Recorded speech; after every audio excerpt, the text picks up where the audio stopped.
जय हिंद फ्रेंड्स, भारत समाचार के शो अवधनामा में आपका स्वागत है। और आज की हमारी कैरेक्टर हैं दिल्ली सल्तनत की एक महान शख्सियत सुल्तान रजिया।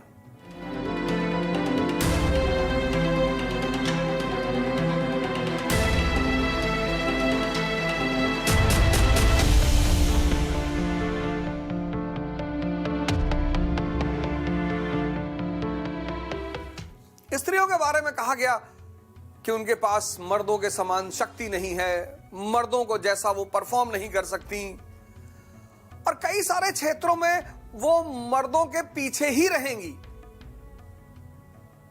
ये सरासर गलत है। प्राचीन और मध्य काल का जो पुरुष प्रधान समाज है उसमें भी जब स्त्रियों को मौका मिला उन्होंने एक विशेष जगह बनाई। राष्ट्रकूट राजकुमारी है चंद्र बलावे, चर्चा करेंगे। दक्कन की महिला शासक है चांद बीवी। मुगल काल की एक महिला शासक है रानी दुर्गावती। इन सब पे चर्चा करेंगे, इन सब के इतिहास के बारे में आपको बताएंगे। स्त्रियों को जब भी मौका मिला उन्होंने यह साबित किया कि कम का तो सवाल ही नहीं उठता, वो पुरुष से श्रेष्ठतम है।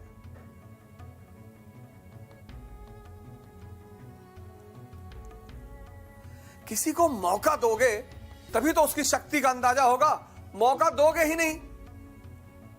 और 13वीं शताब्दी के मुसलमान शासक इल्तुतमिश को मैं सलाम करता हूं। आज 21वीं शताब्दी के भारत में लोग परेशान हैं। सरकार को नियम बनाना पड़ रहा है कि कन्या भ्रूण हत्या ना होने पाए। सरकार को नारा देना पड़ रहा है बेटी बचाओ बेटी पढ़ाओ। और 13वीं शताब्दी के उस मुसलमान शासक ने अपनी बेटी को अपना उत्तराधिकारी घोषित किया। कार्यक्रम का नारा याद है ना? पढ़ो क्योंकि सीखना है, सीखो क्योंकि समझना है, समझो क्योंकि उन्नति करना है। आज की हमारी कैरेक्टर है रजिया। इल्तुतमिश के मरने के बाद गद्दी पाना इनके लिए आसान नहीं रहा। इससे पहले कि ये दिल्ली पहुंचती, रुकनुद्दीन फिरोज को तुर्की सरदारों ने गद्दी पर बिठा दिया। रुकनुद्दीन फिरोज की मां शाह तुर्कन, उसने मनमानी करनी शुरू कर दी। बहुत सारे लोग सोचते हैं कि अगर हम राजा बन जाएं तो हमारी जिंदगी बड़ी आसान हो जाए। कैसे? हम पिक्चर मूवी देखने जाएंगे फ्री में, हम टोल टैक्स नहीं देंगे, हम पार्किंग नहीं देंगे। बड़े सारे लोगों की जो मानसिक भावना मैंने देखी कि वो राजा क्यों बनना चाहते हैं। कहते हैं सुविधा बहुत मिलेगी।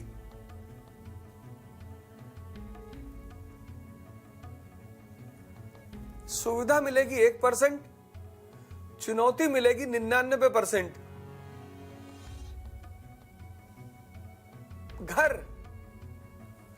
घर चलाना मुश्किल है। घर, एक परिवार में 6 लोग और सब अलग अलग दिशा में। जो घर नहीं चला पा रहा है वो मोहल्ला चलाएगा, जिला चलाएगा, प्रदेश चलाएगा, राष्ट्र चलाएगा। जहां जिम्मेदारियां हैं वहां चुनौती है। इसीलिए तो मैं कहता हूं कि जिसको चुनौती से डर लगता है, जिसको जीवन में कष्ट नहीं चाहिए, उसके लिए श्रेष्ठतम नौकरी है चपरासी की नौकरी। कोई काम ही नहीं। एसएसपी के ऑफिस के बाहर बैठे, काम ही नहीं है कोई। जो भी साहब से मिलने आएगा 2-4-500 दे ही देगा।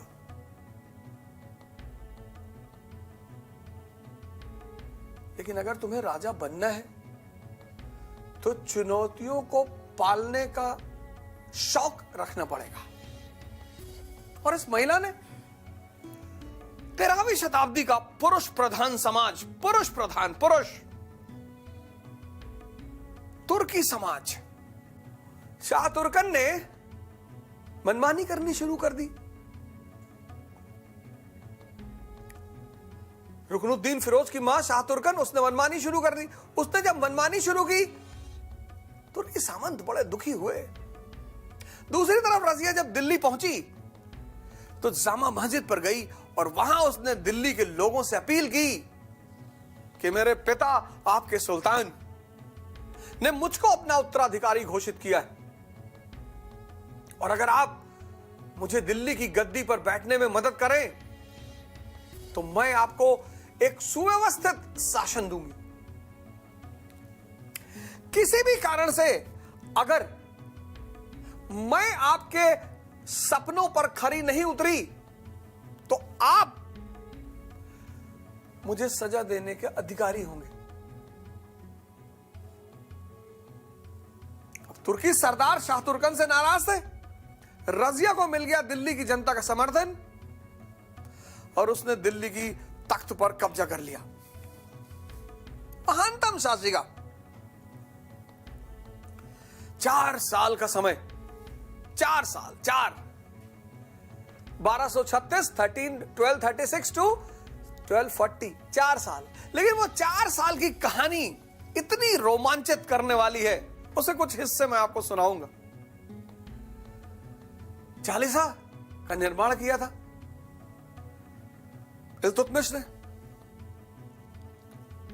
और ये 40 सरदार एक अलग अहम में थे कि हम चलाते हैं। अब इन 40 सरदारों को यह मान्य नहीं था, यह एक्सेप्टेबल नहीं था कि एक महिला हमारे ऊपर हुक्म चलाए। 40 सरदारों को यह एक्सेप्टेबल नहीं था, स्वीकार नहीं था कि एक महिला हमारे ऊपर हुक्म चलाए। यह चालीसा रजिया के सामने बाधा पैदा करने लगी, और जब चालीसा रजिया के सामने बाधा पैदा करने लगी तो उसने उस चालीसा को हटाने का मन बना लिया। अच्छा किया, लेकिन एक गलती कर दी। चालीसा रजिया के सामने बाधा बन गई। चालीसा को खत्म करने का मन बना लिया रजिया ने। बहुत बड़ी सीख आपके लिए है, गौर से सुनिएगा। चालीसा को खत्म करने का मन बनाया रजिया ने, बहुत अच्छा। एक गलती कर दी, चालीसा के समूह पर हमला कर दिया। अपने अधिकारियों को वो बड़े बड़े पद पर नियुक्त करने लगी, अपने समर्थकों को, और उसमें से एक था याकूत खान, हबशी, ब्लैक। याकूत खान से करीबी भी ज्यादा थी। ऐसी कहानी है, अब घोड़े तो 6 फीट 7 फीट 8 फीट के होते हैं। ऐसी कहानी है कि रजिया की लंबाई बहुत ज्यादा नहीं थी, शायद 5-7। तो कभी कभी रजिया को घोड़े पर बैठने में याकूत मदद करता था, सहारा दे देता था। अब आप कल्पना करके देखो कि एक महिला घोड़े पे बैठ रही है और किसी ने उसे पकड़कर बैठा दिया, तो तुर्की सरदारों ने एक दूसरे को इशारा किया, ये चालीसा रजिया के सामने बनी बाधा। रजिया ने उसको हटाने का प्रयास, लेकिन गलती, हटाना गलती नहीं, समूह पर हमला, समूह पर।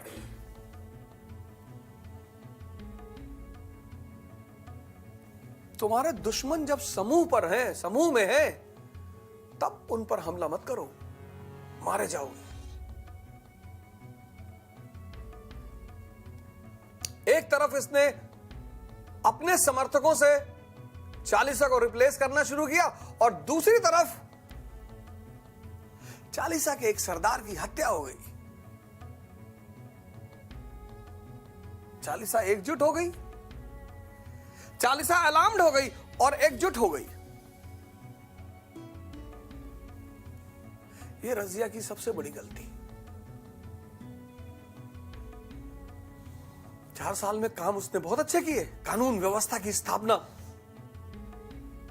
मनहाज लिखता है कि रजिया के काल में कानून व्यवस्था अपने स्टैंडर्ड फॉर्म में थी। राजस्थान में जाकर रणथंभौर को हराया, मध्यकाल की पहली शासक, वो भी महिला। महिलाएं किसी से कम नहीं है, स्त्रियां किसी से कम नहीं है। और मैं तो ये बार बार कहता हूं कि ये दुनिया और खासकर ये देश, भारत, पाकिस्तान, बांग्लादेश, ये देश अब स्त्रियों के नेतृत्व में ही बचेंगे। पुरुष की पारी खत्म हो चुकी है,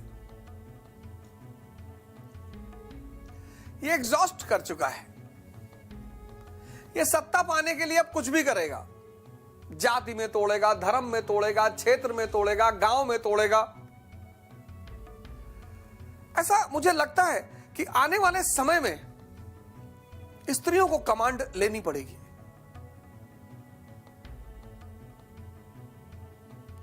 बड़ी बड़ी उपलब्धियां रही रजिया की।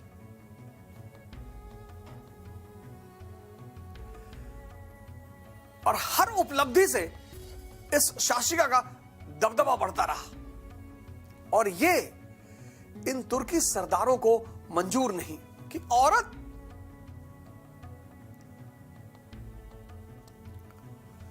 अगर घर का संचालन कर रही है, औरत के संचालन को बड़ा हे की दृष्टि से देखा जाता है। क्यों भाई, क्या कमी है उसके अंदर? आज 13वीं शताब्दी में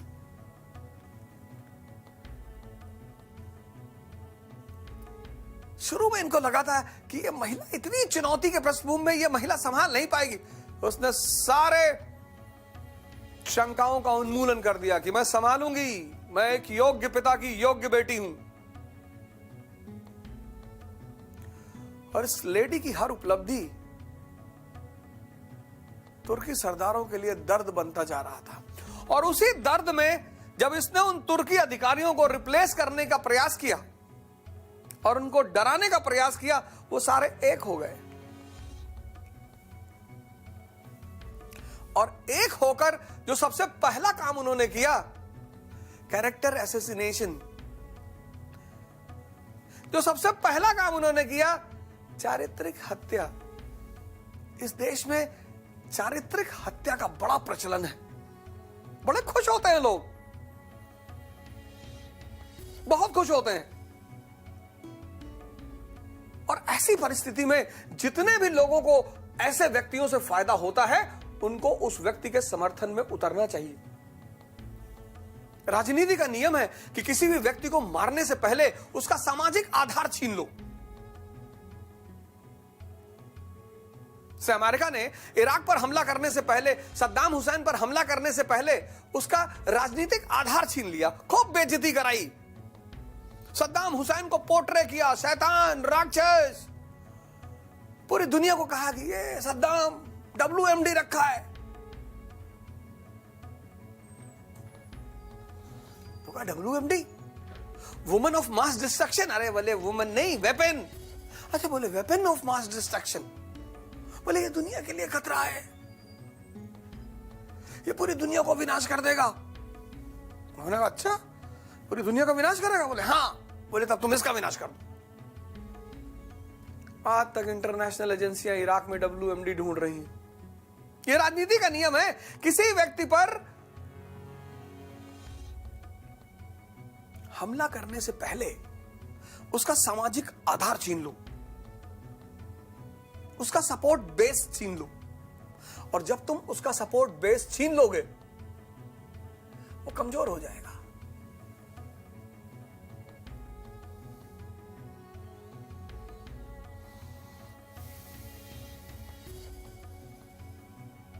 रजिया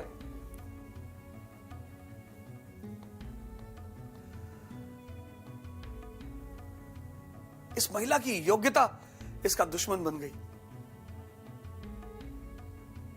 इस महिला का महिला होना इसका दुश्मन बन गया। और महिलाओं पर जो सबसे बड़ा आरोप लगता है वह है चरित्र का। हालांकि महिलाओं का चरित्र का कोई मतलब ही नहीं है। कोई महिला दुनिया में चरित्रहीन नहीं होती, कोई भी। चरित्रहीन पुरुष होता है।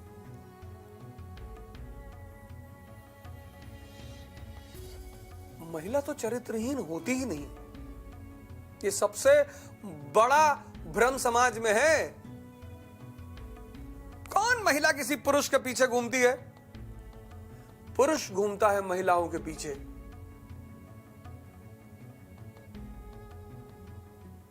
वैश्या भी किसी पुरुष के घर उसको बुलाने नहीं जाती, पुरुष आता है उसके दरवाजे पर कि मेरा शरीर भूखा है, मैं मर जाऊंगा।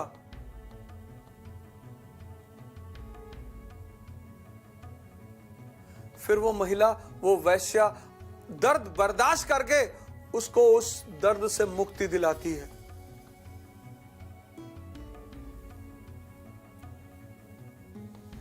वो चरित्रहीन है। क्या समाज है, क्या परंपरा है, क्या रीति है। पुरुष भागे महिलाओं के पीछे और चरित्रहीन महिलाएं होती ही नहीं चरित्रहीन। मैं तो महिलाओं को धरती पर भगवान का प्रतिनिधि मानता हूं, और जैसे भगवान के कई सारे भक्त से महिलाओं के भी भक्त। अब किसी भक्त को उसने आशीर्वाद दे दिया कि खुश रहे।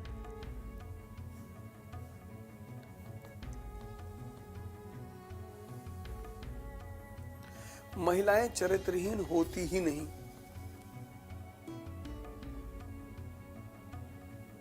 इस दुनिया की समस्त महिलाओं से और इस भारत की समस्त महिलाओं से मैं अपील करता हूं, निवेदन, कि आप एक महिला को, दूसरी महिला को चरित्रहीन कहना बंद करना चाहिए। और कोई पुरुष कहे तो उसको मंगल ग्रह तक दौड़ाओ, क्योंकि महिलाएं चरित्रहीन नहीं होती।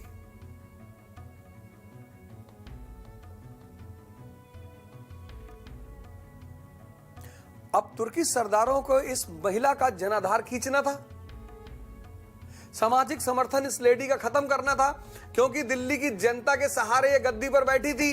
तो उन्होंने इसके चारित्रिक हत्या करनी शुरू कर दी, कैरेक्टर असैसिनेशन। बताओ यार, तुर्कों की बेटी और हफ्सी से अफेयर। बाद में मूवी बनी, बॉलीवुड ने मूवी बनाई रजिया सुल्तान, इस कहानी की पुष्टि कर दी, लोगों के मन में बिठा दिया कि हां अफेयर था। महिलाओं के साथ ये बहुत बड़ी चुनौती है। पुरुष उन्हें रोकने के लिए उनके चरित्र पर अटैक करता है। इंदिरा गांधी जी पर कितना हमला होता था।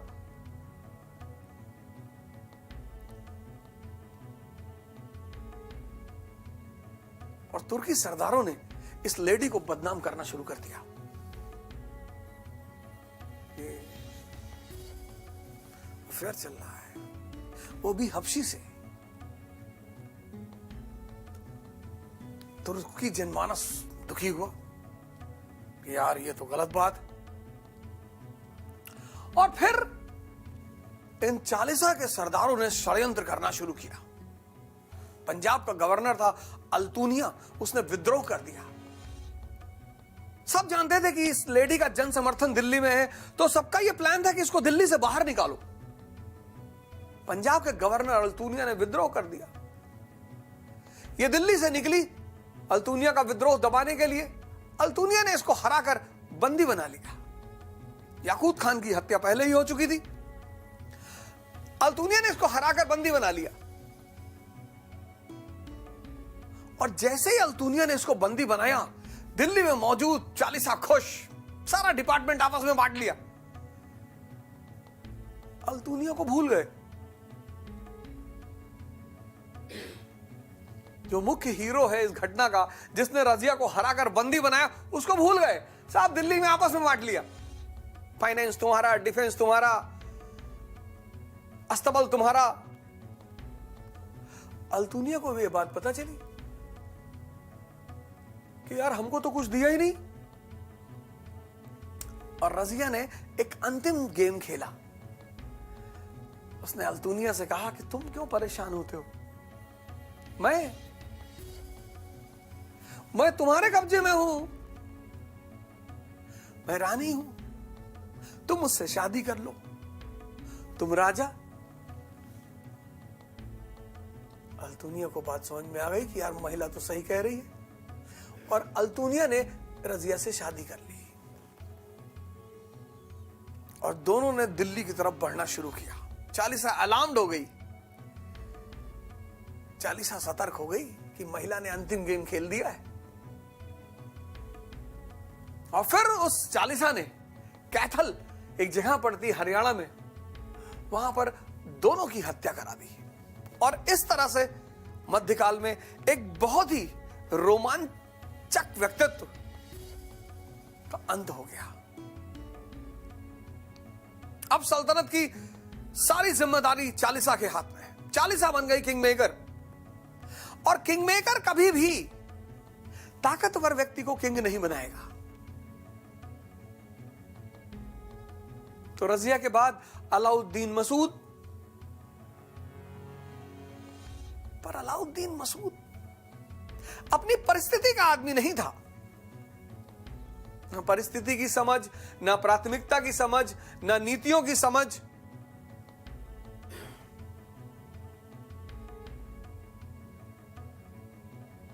अलाउद्दीन मसूद के बाद Nasiruddin Mahmud, S is equal to S, सल्तनत इज इक्वल टू सुल्तान। सुल्तान कमजोर, प्रभावहीन। तो जब सुल्तान कमजोर और प्रभावहीन, तो सल्तनत कमजोर और प्रभावहीन। तुर्कों के भविष्य पर प्रश्न चिन्ह, ये खत्म। अब तुम्हारी कहानी खत्म। And necessity is the mother of invention. आवश्यकता आविष्कार की जननी है। और यहीं पर नसरुद्दीन महमूद ने अपना एक नायब नियुक्त किया, गियासुद्दीन बलबन।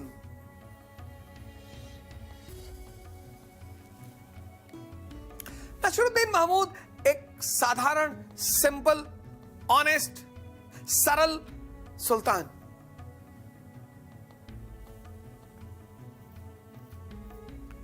लेकिन उसका नायब योग्य, महत्वाकांक्षी, प्रभावशाली, खतरनाक।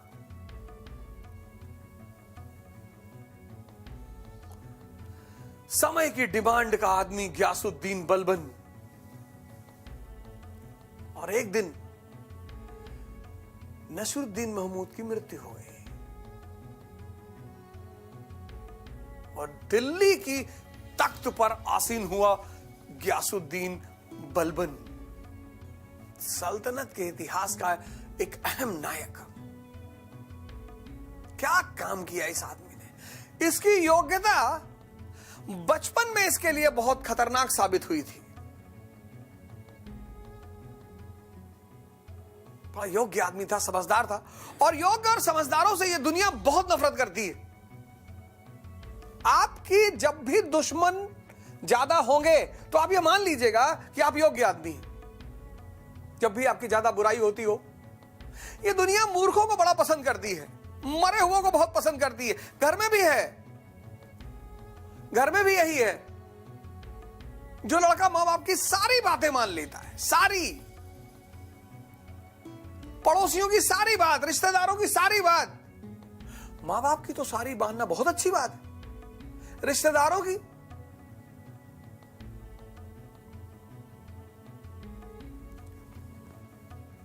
कभी ना कभी किसी ना किसी बात से तो आप डिसएग्री करेंगे। आप काले रंग की शर्ट नहीं पहनना चाहते, आपके पिताजी कह रहे हैं काला कपड़ा पहनो। आप कम से कम कह सकते हैं कि पिताजी मुझे काला रंग नहीं पसंद है।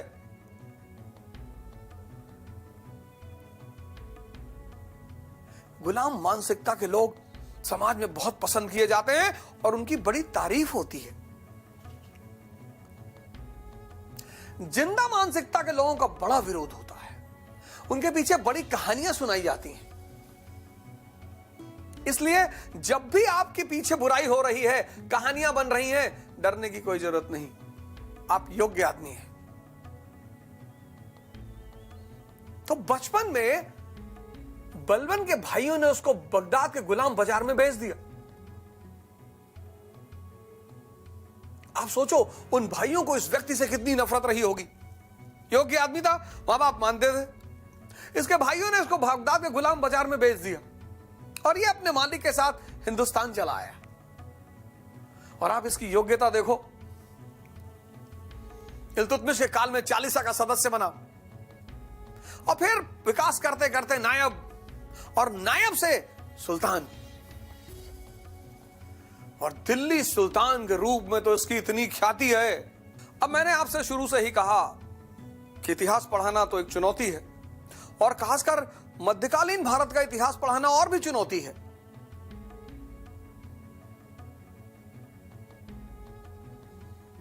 अब आज का जो समय है, अब हमारे मुख्यमंत्री जाति के हिसाब से क्षत्रिय हैं।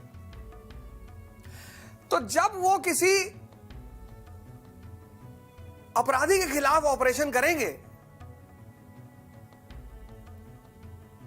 और बाय चांस, बाय डिफॉल्ट वो अपराधी, वो क्रिमिनल किसी दूसरी जाति का हुआ, तुरंत हमारे मुख्यमंत्री जी पे आरोप लग जाता है जातिवादी।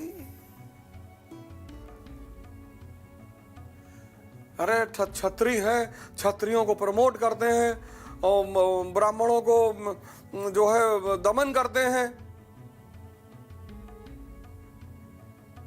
सपा सरकार पे आरोप लगता था कि यादवों को प्रमोट करते हैं, बाकी लोगों को। ये सब काल में होता है। मध्यकाल सल्तनत काल में राजा कौन है? मुसलमान। सामंत कौन है? हिंदू।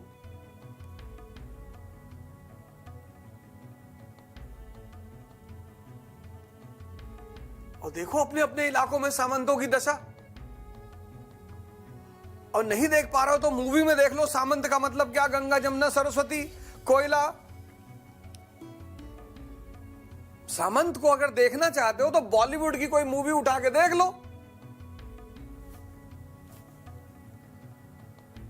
उन सामंतों से उस शासक को निपटना है।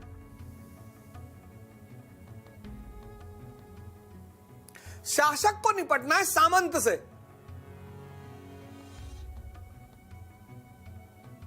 तो ताकत का प्रयोग तो करेगा ही।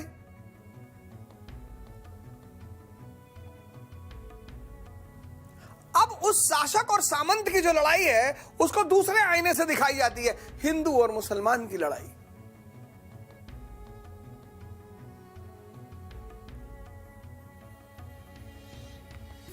गयासुद्दीन बलबन सुल्तान है, राज्य को मजबूत करेगा, सुल्तान को मजबूत करेगा, जो विरोध करेगा उसका दमन करेगा। चालीसा को भी मारा उसने, पर उस पर कोई चर्चा नहीं करता। जो सामंतों के खिलाफ उसने दमनात्मक कार्रवाई की, अरे भैया मुसलमान था भैया, हिंदुओं से बहुत चिढ़ता था भैया। हां, हिंदुओं से नहीं चिढ़ता था, वो गैर तुर्क से चिढ़ता था, हिंदुओं से नहीं चिढ़ता था। जो भी गैर तुर्क, नॉन टर्क होते थे उनसे वो चिढ़ता था।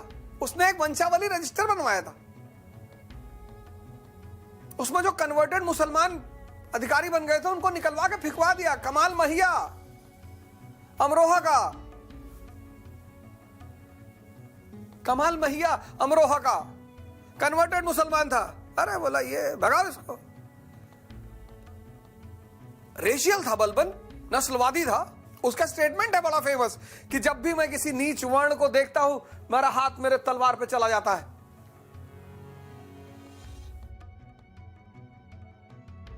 लेकिन जो सल्तनत की धारा डगमगा रही थी रुकनुद्दीन फिरोज से,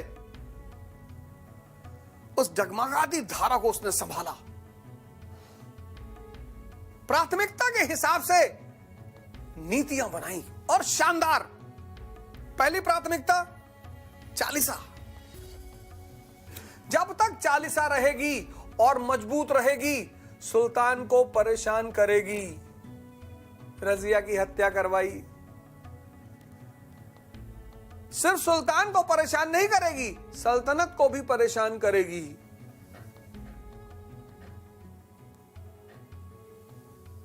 और चूंकि बलबन चालीसा का हिस्सा था, तो उसे इसकी ताकत का भरपूर अंदाजा था। क्या पॉलिसी लगाई उसने, धीमी और अनावरत।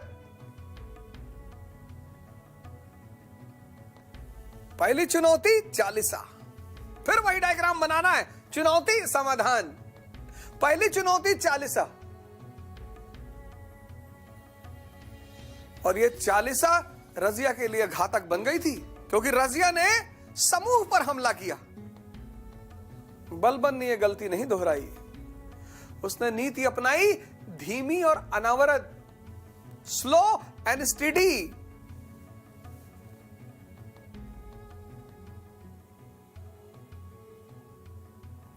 इन 40 सरदारों में से आधे को उसने भेज दिया दुरूह अभियानों पर, डेंजरस एक्सपीडिशन, मंगोलों के खिलाफ। बुलाया उनको, खान साहब सर। अरे बोला, खान आपकी तलवार जब उठती है तो सारे ग्रह हिलने लगते हैं। अरे बोले, सर अल्हम्दुलिल्लाह। बोले, ये काफिर मंगोल इस्लाम को चुनौती दे रहे हैं। बोले, सरकार अभी जा रहे देखने। आधा चालीसा के सदस्यों को भेज दिया उत्तर पश्चिम, और जब ये उत्तर पश्चिम की तरफ गए, मंगोलों को सूचना दे दिया खान साहब जा रहे हैं। मंगोलों ने खान को डाल के घुमा दिया, स्लो एंड स्टेडी। आधा को तो मरवा दिया उत्तर पश्चिम में, जो आधे इधर बचे दंडित किया, मारा उनको। किसके नाम पर? अल्लाह के नाम पर, कानून के नाम पर।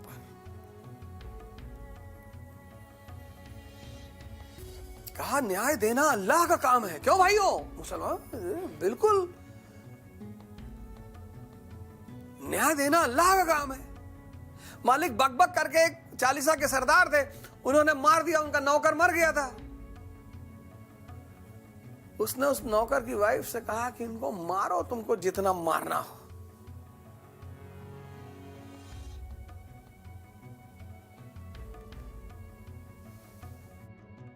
ये समझना है, ये सीखना है। कल तुम्हारे सामने भी दुश्मनों का एक समूह होगा। रजिया की तरह मत खेलना, नहीं तो मार दिए जाओगे। बलबन की तरह खेलना, यह है शिक्षा का काम। शिक्षा सोचने पर मजबूर करती है, सोचने से कनेक्टिविटी पैदा होती है, और कनेक्टिविटी से समझदारी,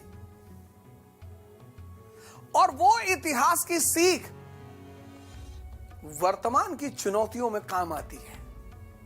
क्या अंदाज से उसने इस चुनौती का सामना किया, क्या शानदार तरीके से। तो पहली चुनौती चालीसा, कौन सी नीति? स्लो एंड स्टेडी, STEADY, धीमी और अनवरत। दूसरा चुनौती सुल्तान की खस्ता हालत। ये किंग मेकर के दौर में सुल्तान की पूरी इमेज धूमिल हो चुकी थी। अब उसको सुल्तान की जो इमेज है उसको शक्तिशाली बनाना था, क्योंकि शक्तिशाली सुल्तान शक्तिशाली राज्य का निर्माण करेगा। स्थायी सेना बनाने का पैसा था नहीं, तो उसने धर्म का सहारा लिया। जैसे उत्तर वैदिक काल में कि राजाओं ने धर्म का सहारा लिया। कौन सा सहारा? कर्मकांडों का। अश्वमेध, वाजपेयी, राजस्यु, कनेक्ट करना।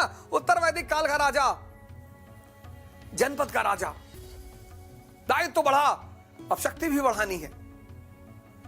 स्थायी सेना बनाना अभी भी संभव नहीं है, तो उसने रिचुअलों का सहारा लिया, कर्मकांडों का।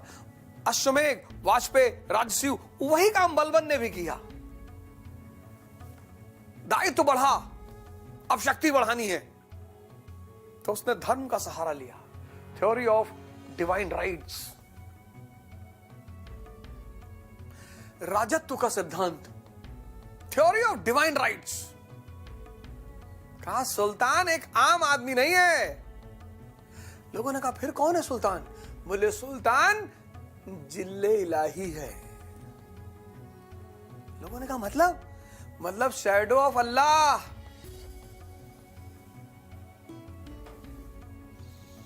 अब जब सुल्तान शैडो ऑफ अल्लाह है, तो किस मुसलमान सरदार की औकात है कि सुल्तान के साथ बदतमीजी करेगा? और अगर करेगा तो अल्लाह के साथ कर रहा है, और अल्लाह के साथ अगर कर रहा है तो सिर्फ मुसलमान सरदार ही नहीं उसको मारेंगे, मुस्लिम जनता भी मारेगी।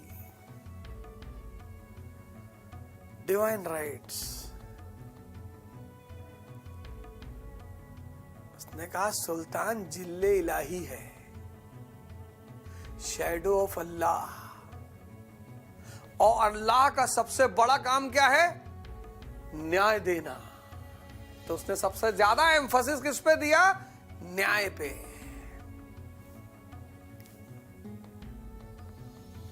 और चूंकि सुल्तान अब अल्लाह का साया है, तो अब सिजदा और पैबोस।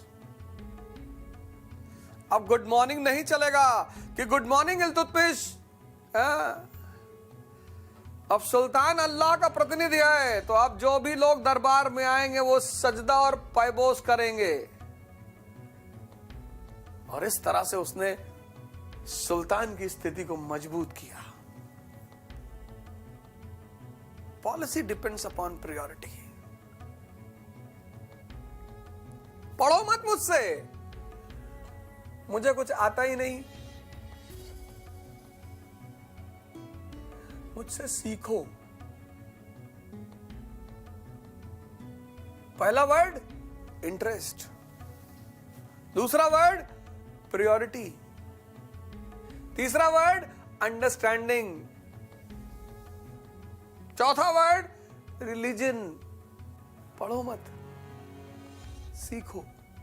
और इस सीख को सिर्फ हिस्ट्री में नहीं, ज्योग्राफी में भी लगाओ, इकोनॉमी में भी लगाओ। दर्द होगा शुरू में, होने दो। जो भी तपेगा बस वो ही बदलेगा, नियम है ये। और जो तपेगा वो चमकेगा। चंद्रमा नहीं तप रहा है, दूसरे की रोशनी से चमकता है। लोग कहते हैं चंदा मामा।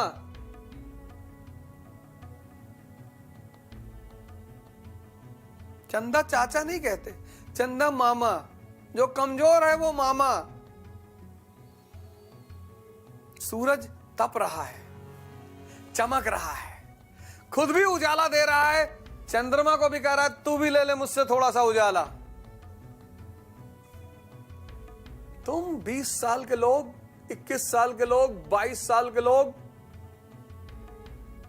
तुम डिप्रेशन में हो, खड़े हो जाओ। अब इसका मतलब ये नहीं कमरे में खड़ा होगा। जी सर, अरे खड़े हो जाने का मतलब जाग जाओ, मां बाप का सम्मान करो। अगर तुम मां बाप का सम्मान नहीं करते, तुम कुछ नहीं कर पाओगे। देश, समाज, राष्ट्र, विश्व, इनके बारे में सोचो। स्त्रियों का सम्मान करो, खुद बदलो और समाज को बदलो। आज के एपिसोड में बस इतना ही। अगले एपिसोड में फिर मिलेंगे। जय हिंद।